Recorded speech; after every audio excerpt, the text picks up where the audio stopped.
চহা কৃষকৰ বাবে শাওণ মাহটোৱে হৈছে আশা আৰু প্ৰত্যাশাৰ মাহ।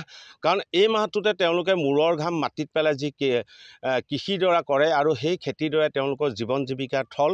কিন্তু দেখা পোৱা গৈছে ৰাজ্যত অভাৱনীয় যি খৰাং পৰিস্থিতি, সেই খৰাং পৰিস্থিতিৰ বাবে ৰাজ্যৰ বিভিন্ন প্ৰান্তৰ কৃষকসকলে এতিয়া হাঁহুমুনিয়াই কাঢ়িব লগা হৈছে।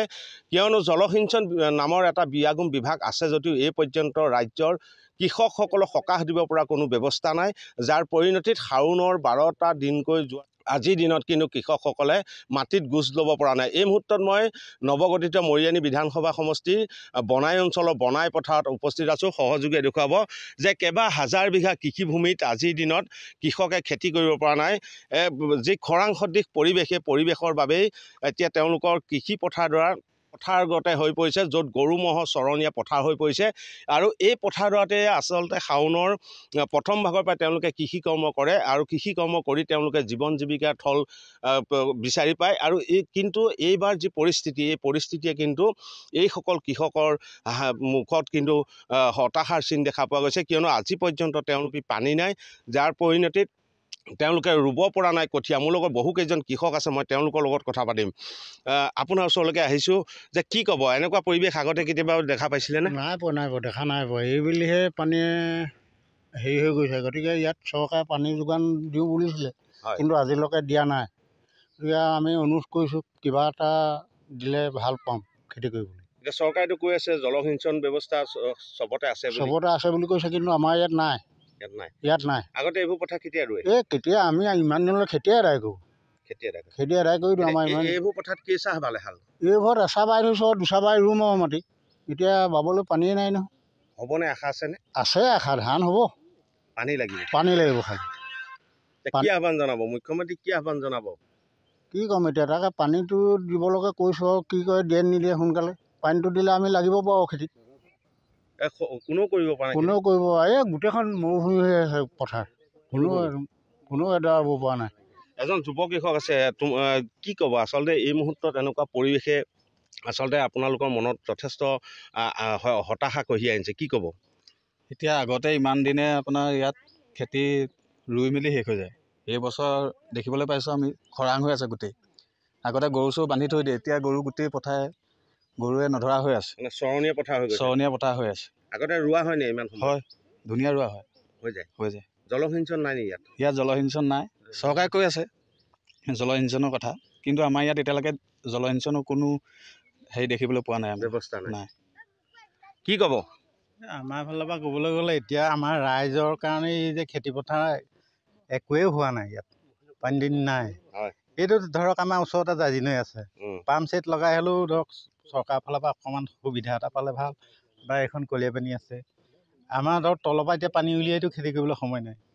আৰু এতিয়া এই বাৰিষা মেচিন বহুৱাবও নাই তললৈ। চৰকাৰক অনুৰোধ জনাইছোঁ আৰু এইখিনি চাব ৰাইজৰ কাৰণে। জলসিঞ্চন ব্যৱস্থাটো ইয়াত নাই। ইয়াত জলসিঞ্চন ব্যৱস্থা মানে জেগাই জেগাই আছে, আমি নাই বুলিও নকওঁ। অলপ বিকল বেছি আছে। বহতীয়া মুখৰ যিটো জলসিঞ্চন সেইটো বিকল হৈ আছে। আছে থাকোঁতো আমাৰ ইয়াত বৰ্তমান নাই। জেগাই জেগাই আছে। আমাৰ ইয়াত খেতি নহ'ব আৰু। খেতি আৰু যদি আৰু বৰষুণ হয় তেতিয়া হ'ব। ইভাগে আমাক ক'বা হ'ব। মানে বৰষুণৰ ওপৰতে নিৰ্ভৰ কৰিব লাগিব। নিৰ্ভৰ কৰিবলগীয়া হৈছে। কি পথাৰ কয়? এইখন বনাই ৰবি পথাৰ, ইফালেহে বনাই বায়েঘৰ পথাৰ। সকলোতে একে একদম এটা হেৰি চলি আছে ইয়াতে। আৰু কিছু আছে কৃষক আছে, মই তেওঁলোকৰ ওচৰলৈ যাম। কি কোৱা হ'ব, এবাৰ খেতি হ'বনে? খেতি হোৱাটো আশা টান দেখিছোঁ বৰ্তমান। এতিয়া আপোনালোকে দেখিছেই এই আমাৰ পথাৰত এতিয়া চেণ্ডেল পিন্ধি আহিব পৰা অৱস্থা হৈছে। আনবাৰ ইমান সময়ত আমাৰ ৰুই আজৰি হৈ যাওঁ। এইবাৰ কিন্তু এয়াহে অৱস্থা। আৰু পানীৰ সুবিধা নাই, কঠীয়া মৰহিয়ে গৈছেগৈ। মৰহি গৈছে। আহিছে নাই কৃষি বিভাগৰ মানুহ? আহিছে নে? এতিয়ালৈকে আমি দেখি পোৱা নাই ইয়াত কৃষি বিভাগৰ মানুহ। আমাৰ পানীটো হোৱাহেঁতেনে আমি এইবাৰ খেতিটো ৰুব পাৰিলোঁ। এইবাৰ যেন খেতিটো হ'ব এইটো আশা কম দেখিছোঁ।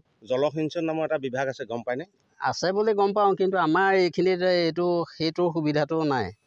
এই অকণমান পাছলৈ আছে ইখন পথাৰত। আমাৰ এইখন পথাৰতে জলসিঞ্চনৰ ব্যৱস্থা নাই। আমাৰ বৰষুণৰ ওপৰতে নিৰ্ভৰ কৰা হয়। এইবাৰ বৰষুণৰ কাৰণে আমাৰ শাওনলৈকে এতিয়া খেতি উঠাবই পৰা নাই। কিমান লোক খেতিৰ লগত জড়িত? ইয়াৰ প্ৰায় মানুহে খেতি আৰু মানে 90% খেতি। চব মানুহৰে খেতি আছে, সকলোৱে খেতি কৰে। খেতিয়ে পৰিয়াল চলায়। কি ক'ব? আপোনাৰ ওচৰলৈ আহিছোঁ, কি ক'ব এই মুহূৰ্তত? যিহেতু সৰুৰে পৰা আপুনি দেখিছে, এনেকুৱা পৰিৱেশ দেখা পাইছিলেনে? হয়, সৰু পৰাটো এইবাৰ প্ৰথম। আজিতো শাওনৰ 12 তাৰিখ হ'ল। এই 12 তাৰিখলৈকে আজিলৈকে বতৰ ইয়ালৈ নপৰিলে আৰু এইবাৰতো খেতি হ'ব যে আশা নাই বাৰু ইয়াত, কাৰণ অহা বৰষুণো যেতিয়া ইয়াত নাই। এই শাওনৰ ধৰক 15 এতিয়া আজি 12 তাৰিখ, আপুনি শাওনৰ ভিতৰত ভাদ মাহত আমাৰ এখন পথাৰত খেতি হ'ব। আৰু জলসিঞ্চন বিভাগৰ পৰা যেতিয়া ইয়াত হেৰি নবহে, কোনো ছাপ্লাই নবহে, তেতিয়াহ'লে আমাৰ এইখন পথাৰত যদি অহা বছৰো এনেকুৱা হয় খেতিৰ কাৰণে আমাৰ তাৰমানে খেতিয়কবিলাক হতাশাত ভুগিব লাগিব। ধন্যবাদ জনাইছোঁ। এইসকল আছিল কৃষকৰ হাঁহ হুমুনিয়া, কাৰণ এইখন পথাৰতে তেওঁলোকে কৃষি কৰ্ম কৰি জীৱন নিৰ্বাহ কৰে। আৰু এই পথাৰৰ এই খৰাঙৰ এই ৰূপ, তাৰপিছতো কিন্তু ৰাজ্য চৰকাৰখনে যি জলসিঞ্চন বিভাগ, সেই জলসিঞ্চন বিভাগে যিমানেই ঢাক ঢোল নবজাওক কিয়, ৰাজ্যৰ কৃষক কিন্তু আজিৰ দিনতো বৰষুণৰ ওপৰত নিৰ্ভৰ। আৰু খৰাং পৰিৱেশৰ বাবে এইসকল কৃষকে খেতি পথাৰত আহি হুমুনিয়া কঢ়া আৰু তেওঁলোকৰ বিকল্প